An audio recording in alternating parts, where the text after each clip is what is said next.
Hiya! Welcome to LSB Feasters radio channel, where we keep great radio from the past alive. Today we're going to feature one of my favorite personalities. His name, Frankie Hollywood Crocker. He became a legend in R&B radio and spent many years in New York radio. He started out in Buffalo, where he was on the air till eventually he made his way to New York at 1600 WWRL. After a stretch there, he went over to become a top 40 jock at WMCA in New York. But when they changed format to talk, he needed a new gig and moved over eventually to WLIB AM and FM. And Frankie was instrumental into rebranding WLIB FM into WBLS, which is still an R&B powerhouse to this day. WBLS launched in 1972, and Frankie Crocker was its main architect. And he was rolling along until he ran into some legal issues and had to leave the air for a while, but came back in 1979, spent much of his career there, actually had a couple of different tours of duty at WBLS, and then eventually at the end of his career, he went over to 98.7 KISS. Frankie is the guy who is known for coining the phrase urban contemporary, which was used for throughout the 80s, 90s, and 2000s for R&B radio. Frankie passed on in 2000, but while he was programming in New York, man, he was a sharp programmer, kept tight rotations, and had a really big flamboyant personality. Was even known just to make scenes when he would go out in the club scenes around New York. One time, even coming to the club on a big white horse. Seriously, he did that. Frankie passed on in 2000, and when he did, 98.7 KISS did a tribute for him on the air. And here it is, right here. Check it out. Frankie Crocker and his tribute on 98.7 KISS, WRKS FM, New York. Of the world, you are about to be entertained by the eighth, the young man who has become a legend in his own time. It's the Frankie Crocker Show. Do it, Frankie. Do it to it. Suck it to me, mama. Good evening, New York. This is the show that's bound to put more dips in your hips, more cut in your strut, and more glide in your stride. If you don't dig it, you know you've got a hole in your soul. And you don't eat chicken on Sunday. Tall, tan, young, and fly. Anytime you want me, baby, reach out for me. I'm your guy. Just as good to you as it is for you. You get so much with the Frankie Crocker touch. After all, how could you lose with the stuff I use?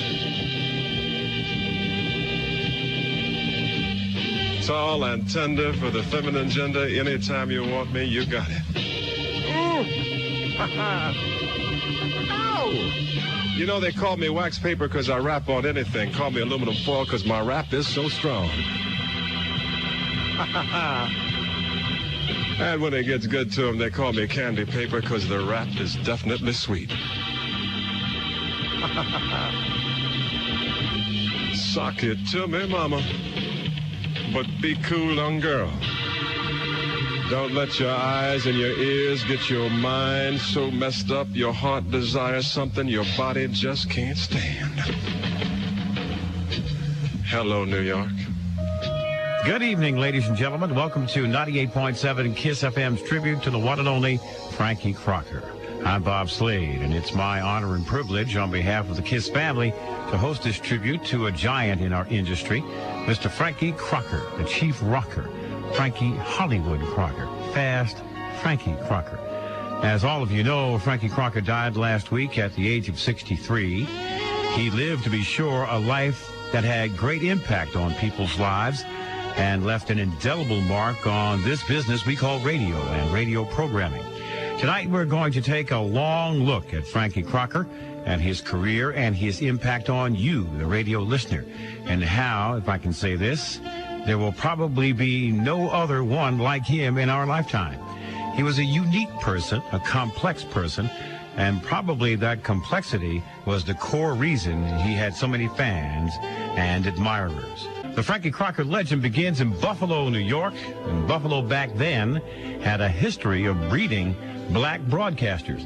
Imhotep Gary Bird ought to know he, like Frankie Crocker, was from Buffalo. The key person in our evolution, as far as the long lineup of DJ personalities from Buffalo, is Eddie O.J.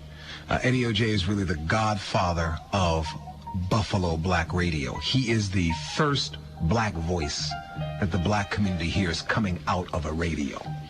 And his effect was devastating.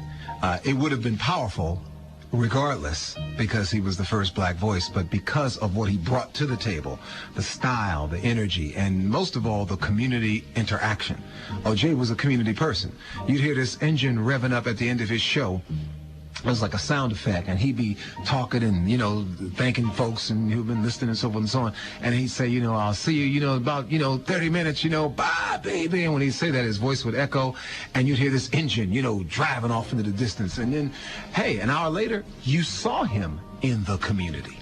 And you saw him close up, and he had all the elements of style that at that point had become synonymous with the successful black radio personality, which we had never seen. And the effect on all of us, and certainly Frankie being the first among the local black population to enter then the radio field, Frankie saw it close up. And obviously took some pages from the OJ book in his learning process, which ironically occurred in a very, very quick period of time. When Frankie came in, OJ was very close to leaving at that point. Sonny Jim Kelsey is the person who came in behind Eddie OJ and who trained Frankie. And the story that I remember coming in, because Frankie and I went to the same high school, but we're like different decades. But so I knew of Frankie, and I heard him, Frankie Crocker, you're a record rocker. He was coming with that. And I remember that when I came in, Frankie was gone, and I came in '64. So you figure Frankie was only there no more than a year, 2 years at the most.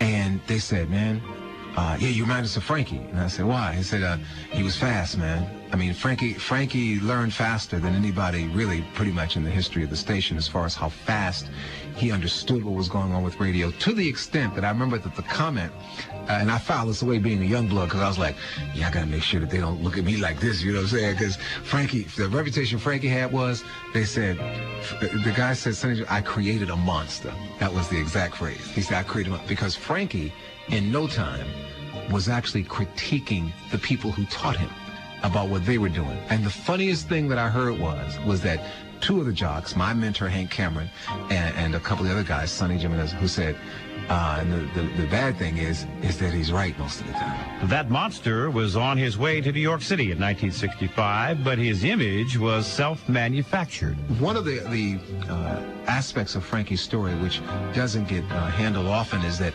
Frankie in high school was not like a really like smooth, suave looking kind of guy. I mean, his yearbook pictures, his ears are, kind of thrust out, howdy doody style. And I think, if I'm not mistaken, he had glasses or something, but there was something with the eyes, whatnot. And so he was more like a nerd, if you will, in the photo. But Frankie transformed himself as a DJ. He saw what the concept was about, the persona of the image, the car, the whole piece. So now in Buffalo, we didn't get a lot of that. He was in, he was out, radio-wise. The next thing we know, we're hearing in Buffalo about Frankie Crocker has become the Love Man. And we feel love. What is this Love Man thing? And of course, when I came down to New York in my junior, instead of going to my junior prom, my gift from my grandmother was to go to WWRL. I told her I didn't want the prom outfit. I didn't forget the money and all that. Just give me the money to get an airline ticket. I want to go to New York. And so I came to New York, went to the station, and man, Crocker walked in the radio station. I was sitting with Rocky G. And when Frankie walked in, I mean, he was decked, head to toe. I mean, leather and, some other stuff on, and had his briefcase and his piece, and sat down and started kicking his rap. And I remember that I was already into rap because I had had a tape of Jocko, and I was kind of aware that that was the thing that was going on. And when I saw Frankie do his piece, man, it just blew us away. More cut in your strut, more glide in your stride, more dips in your hips, and don't eat chicken on Sunday, often imitated, never duplicated. The eighth wonder of the world, before me there was no, the whole piece. And I'm like, oh man. I go back to New York, to Buffalo, and I kick, my rap up, up in gear, right? And something happened in that moment that made me understand two things. A, the power behind what Frankie was doing, and also an understanding of the relationship between talent and radio, and especially black talent and radio. And that was that I did a rap, my own creation, and it took off. open my show with it, and close with another one. Telephones ringing off the hook. I mean, people calling that rap was bad, man. I want to get it. And Jerry B, late Jerry B, called me and said, he was PD, he said, general manager will speak to you. And I go to general manager's office. I'm thinking, I've blown up. I'm about to get a raise and pay, and I'm about to get hooked up, man. This rap thing has put me up on the map. And the guy told me that if I ever did another rap on that radio station, I would not have a job. And now I'm thinking I'm getting a raise. I'm thinking he's about to tell me, hey, the response is so great, you know, we're going to do whatever. And I came out of the meeting, man, stunned. I'm 17 years old, you know. And when I came out and I talked to Jerry, and Jerry said, hey, man, they're afraid. What does that mean? So I started researching and looking across the country. And what I saw, this is middle 60s, was that there was a elimination of personality jocks across the country that was occurring, in black personality jocks. And in effect, it was based on the fact that many of these jocks who came out of what we'll call the Jocko school had their raps and had their whole personality pieces, and they had indeed become bigger than the radio stations. That's the monster we're talking about. But Frankie moved ahead anyway and created an image for himself in New York City on radio station WWRL. An image so strong that Lawrence High School student Leon Goodman was pulled in. He entered the Be a Disc Jockey for a Day contest at WWRL and won, and couldn't wait to get to the studio. In those days when we were growing up, you know, Frankie was the disc jockey, not a disc jockey. He was the disc jockey.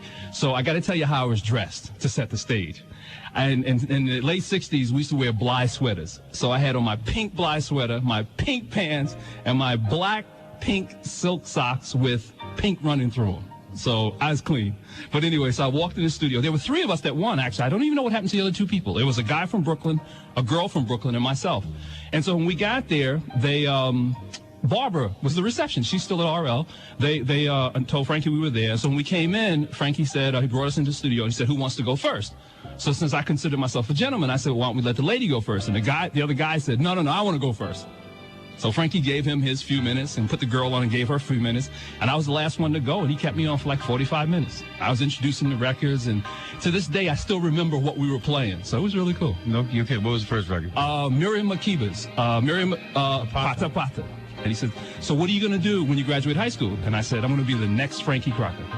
And he said, what happens if you don't make it? I said, well, I'm going to make it. I'm going to be the next Frankie Crocker. And then he said, well, what happens if you don't make it? And that always stuck with me. And I remember, and I know we're going to cut this short, but I remember after I did the show, it's like all the football players and the basketball players, they were all mad because I was suddenly the big man on campus. Not so much that I was at the radio station, but I was at the radio station with Frankie Crocker. Leon Goodman is now an executive with Sesame Street. Now, Goodman may have been impressed, but as Frankie Crocker tells it, his mother did not like the new Frankie. My mother really wanted an attorney, and she wanted me to do that. And when I came to New York, it was like on the idea that if I did this, if I didn't make it, then I was to go back to school. And when she finally came to New York to see and hear me, I was doing that, the kind of thing that I'm going to do in the intro. At the time, we had coined the phrase, "Sock it to me, mama," which was later taken by I guess the media and used on a program, a TV program, and they just turned it down to "sock it to me," and I used to do things, and it was very suggestive. It was a double entendre, so to speak, means that it could be risque or it could not, depending upon where the person who listened to it, where their head was at. And obviously, and I guess unfortunately, my mother took it the wrong way, and she thought it was horrible, and she stopped speaking to me. And that was bad because she said she'd worked so hard to bring me up, and then I would wind up doing something like that.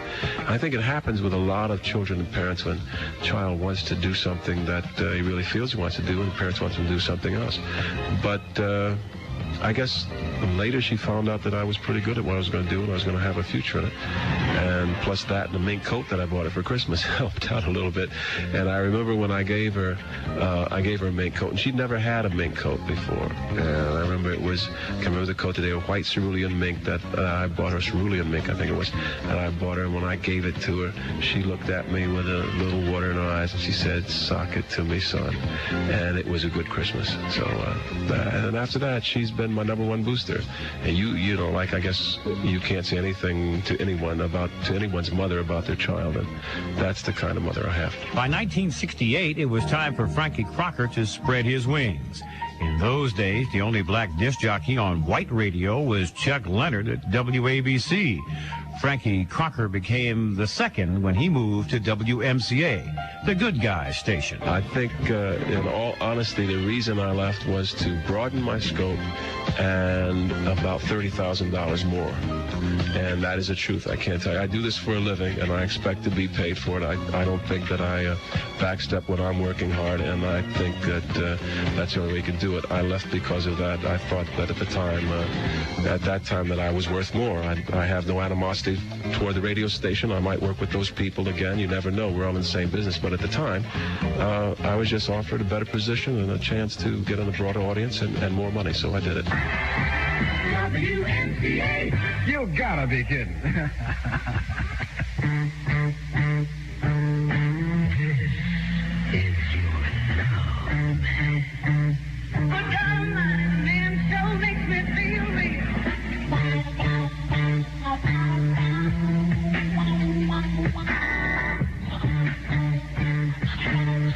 Very good luck to you. Peace, love, soul, child. Baby. This is the time of the evening when we get together for peace, love, truth, and soul.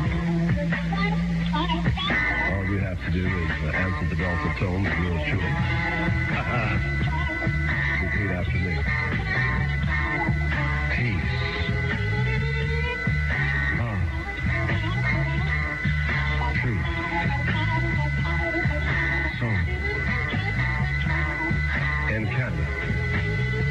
Ladies and gentlemen, your radio is about to be turned on. This is Fast Frankie Crocker. Remember, when Frankie Crocker isn't on your radio really isn't on. This is Rapid Fire Radio. Do it, Frankie.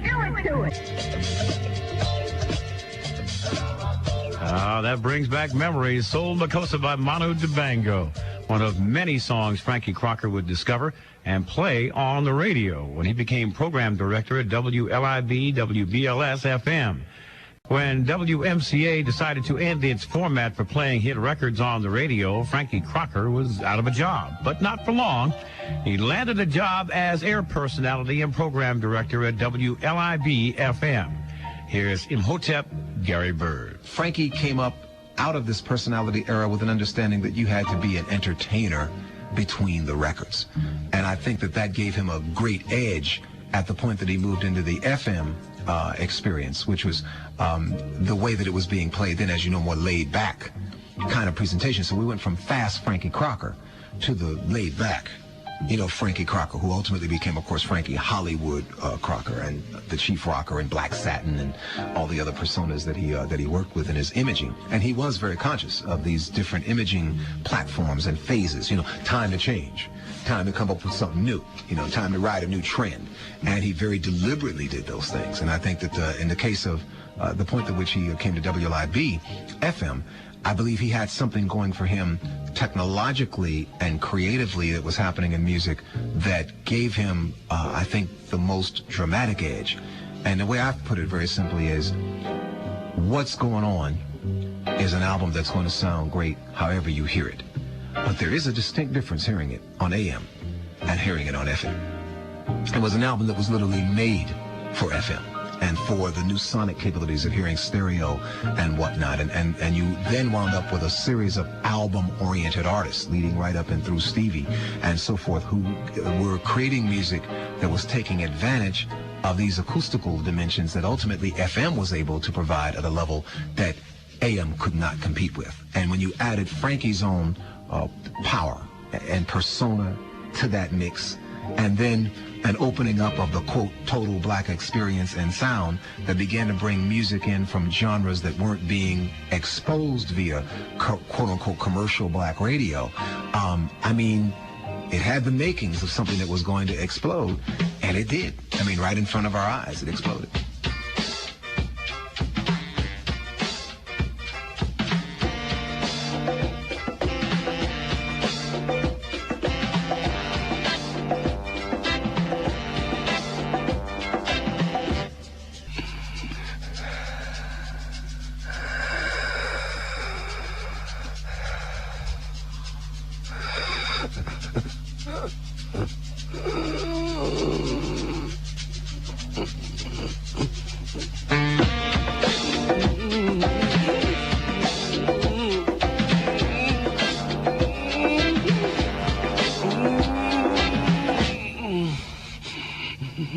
Jungle Fever by Chakakis, a prime example of Frankie Crocker picking the hits. He had this on the air 3 months before the pop stations played it. A total black experience and sound was born. To set up his program, Frankie needed personnel. One of the first hired in October of 1971 was G. Keith Alexander. I actually started working for Frankie at the very beginning. He had been hired at WLIB-FM. He had just left MCA, and LIB-FM was had just started playing a little jazz with Ed Williams, and Ed Williams was there at the time, and Frankie became program director, and he decided that he wanted to change this whole station to something a little bit more total black experience. And a guy named Rocky G, I was at Fordham University at Lincoln Center at the time, and I was on my way to the bank, and I ran into this part-time disc jockey who worked in New Jersey. I can't remember his name right now. And he said, "Where are you going?" I said, "Well, I'm going to the bank before it closes." And he said, "Well, why don't you come go with me? I'm going up to a record company." So I said, "Oh, okay." And I went to this record company, and at the time, I was on WHBI. I had a little radio show every Tuesday morning from 5:15 to 5:30. And I gave the man $20 for me to be on the air every Tuesday morning, just long enough for me to say hello, play 3 records, and say goodbye. So when the guy took me up to the record company, he introduced me to this guy named Rocky G, who was a record executive. So I asked Rocky if he'd buy time on my radio show, and not knowing that my radio show really didn't mean anything, because it was 15 minutes and no one knew of it. And he said, "Sure, kid." He said, "Let me think about it. Let me think about it." So I went in the other room to make a phone call, and I overhear Rocky talking to this part-time disc jockey from New Jersey, saying, Frankie Crocker just started a radio station up there, uptown, and he's looking for disc jockeys. And I came running out, and I heard the guy as I'm running out say, "Hey, I'd like to be in big time radio with Frankie." And so as I heard the guys make that statement, I come running out and I said, "Hey, Rocky, I'd like to be in big time radio too." Well, Rocky immediately picked up the telephone. "Hey, Frank, I got this guy here. You're trying to sell sex on the radio.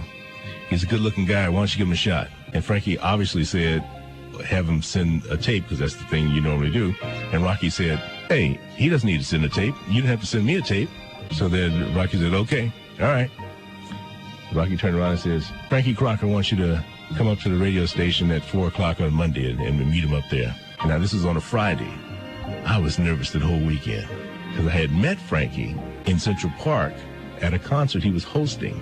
It was for Ron Delson or somebody, but it was a concert in Central Park, and someone introduced me to Frankie and told me to take a picture with him. So I took a Polaroid picture with Frankie, but when I met Frankie was standing there in he looked elegant. He was in a blue blazer with red piping around the blazer with gold buttons, and he had 2 white girls on his arm, and his hair was long.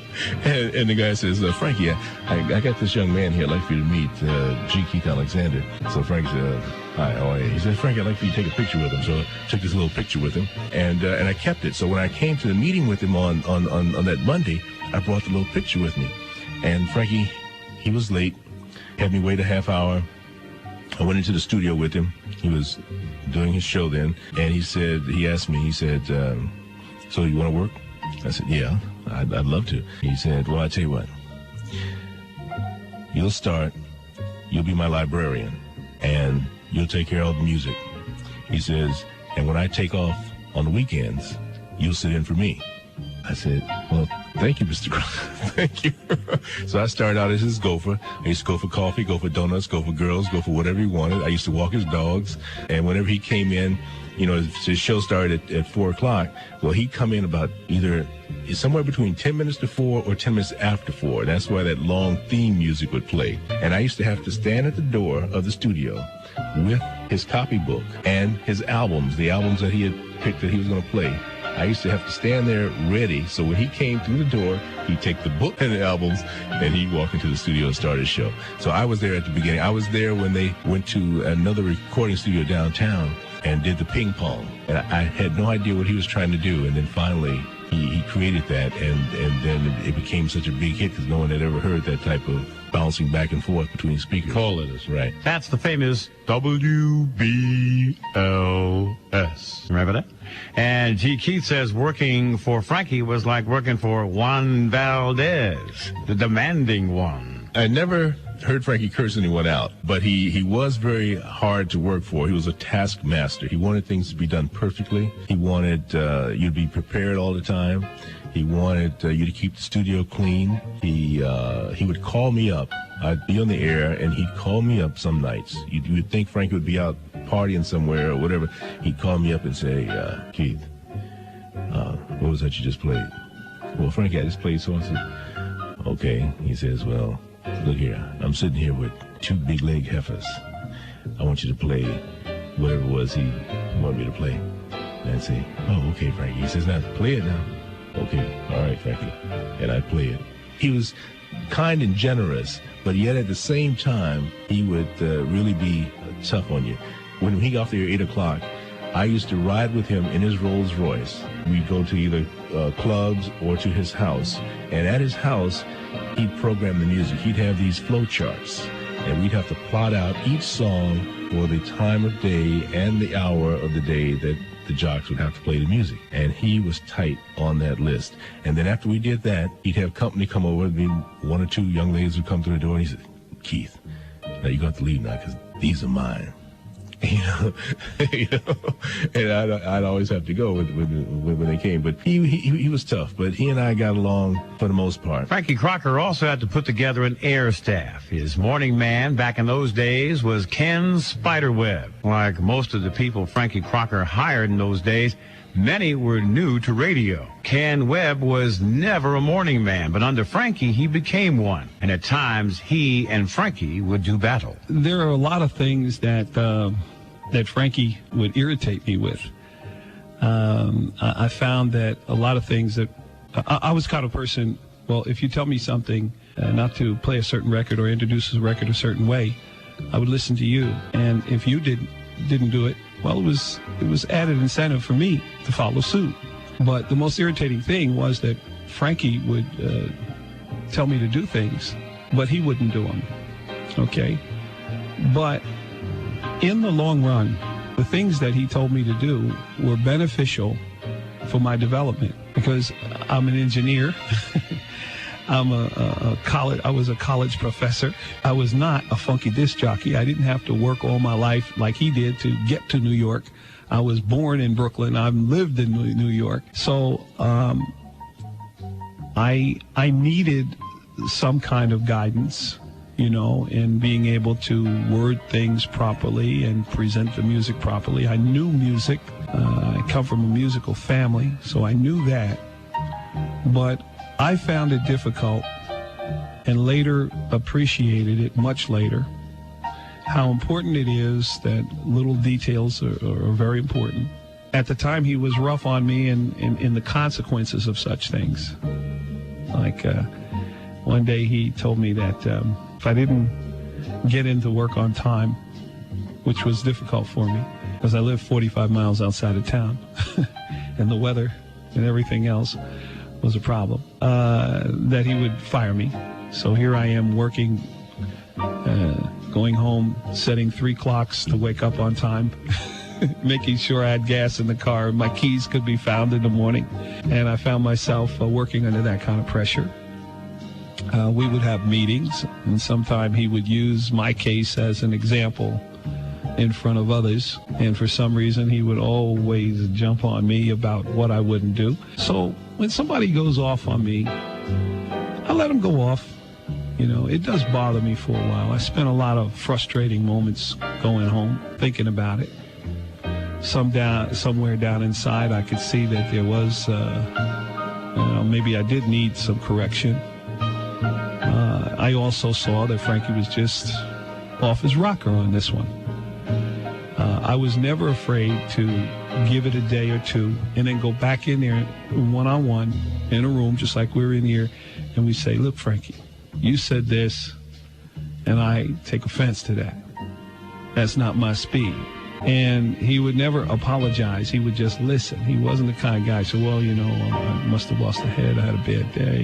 He wouldn't do that. That wasn't his character. But he would say a little something or do something.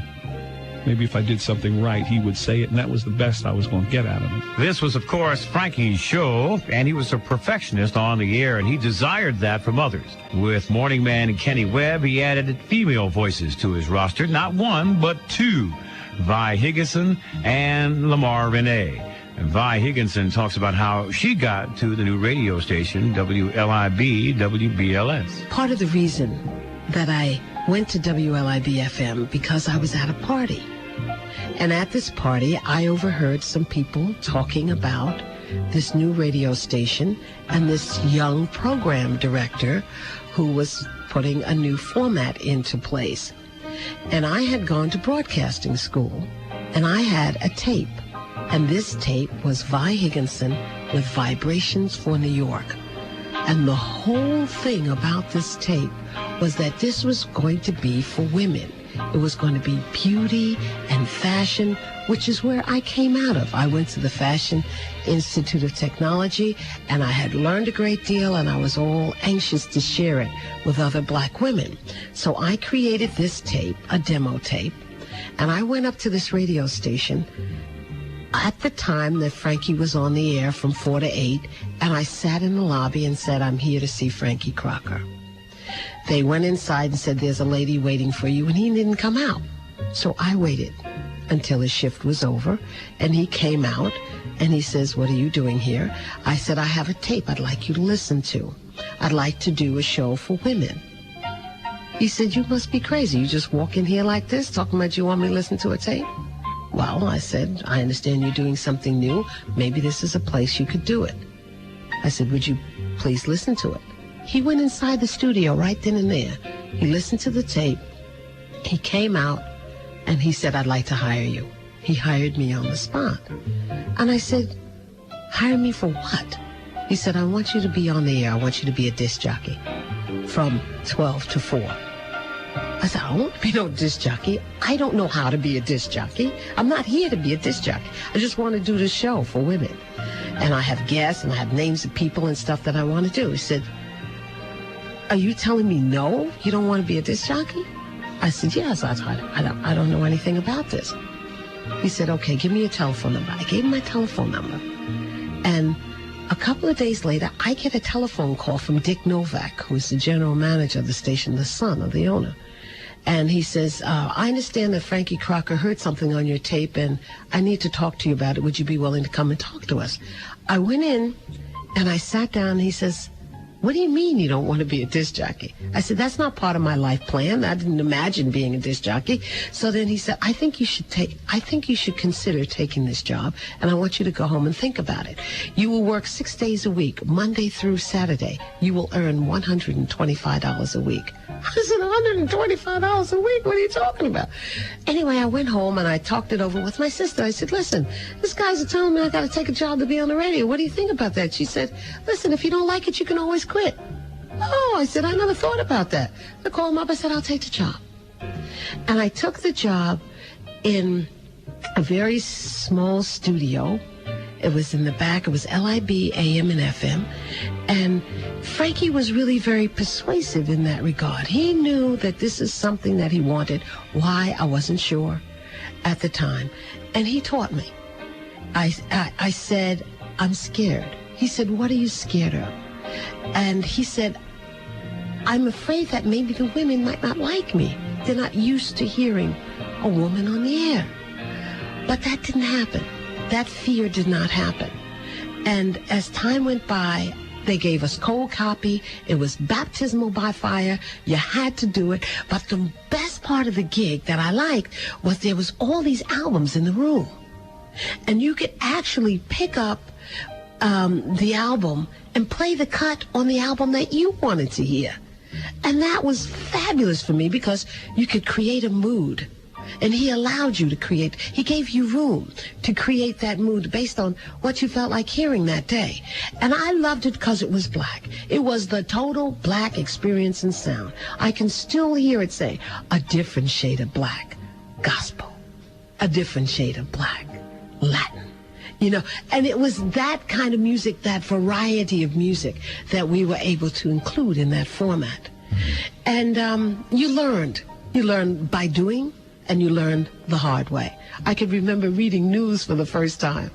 Boy, oh boy. But you know, there's nothing like that kind of on-the-job training.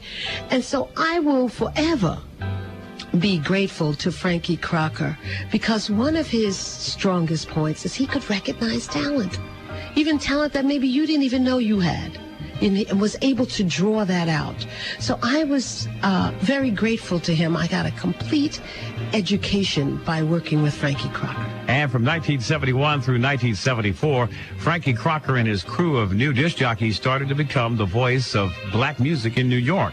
If you didn't hear it on Frankie's show, it wasn't a hit. The radio is not what leads a community. I think the people are what it is. Radio is like TV. It's only a mirror of what the culture is. I don't have a choice sometimes in playing. I do have a choice. I can not play it, but it would be a bad choice if a record like Rod Stewart's comes through. I mean, I can't say that because he happens to be white, I'm not going to play it because a lot of blacks are the ones that like the record. Stevie Wonder is not only liked by black people, he's liked by white as well, so I can't just say, hey, you can't listen to this.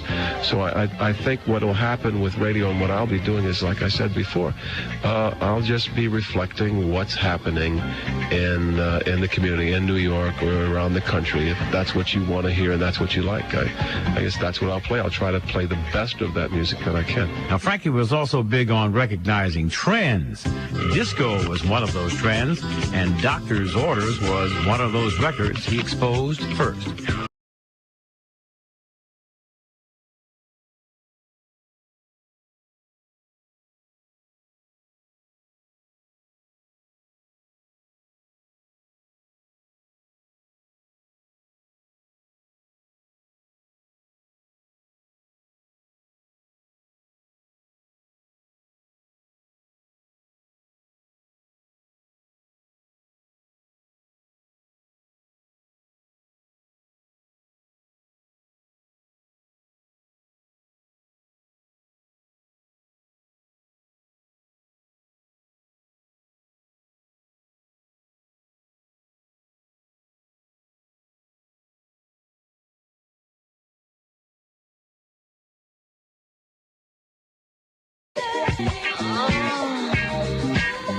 Donna Summer's Love to Love You Baby, another hit, brokered by Frankie Crocker at late 1975, early 1976. Here's Imhotep Gary Bird. He wasn't afraid of his ears.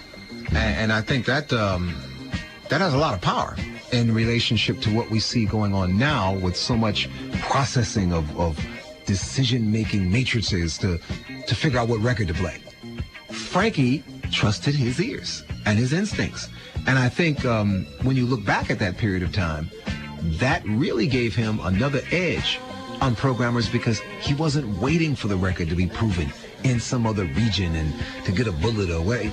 It was like he gave it his own bullet. He gave it his own stamp. And really, that's very much in connection with the legacy of the great black radio DJs of decades past who, in effect, were playing their own music, finding great songs by great artists and promoting them and kicking it on the air as a find, you know, a discovery and so forth. I think Frankie kept that particular aspect alive. And I think it's like, okay, we know we all got 10 fingers, right? So let's just say that hypothetically that a jock has 10 component elements that are a part of what can make him effective in the community. And that one of those has to be selecting great new music.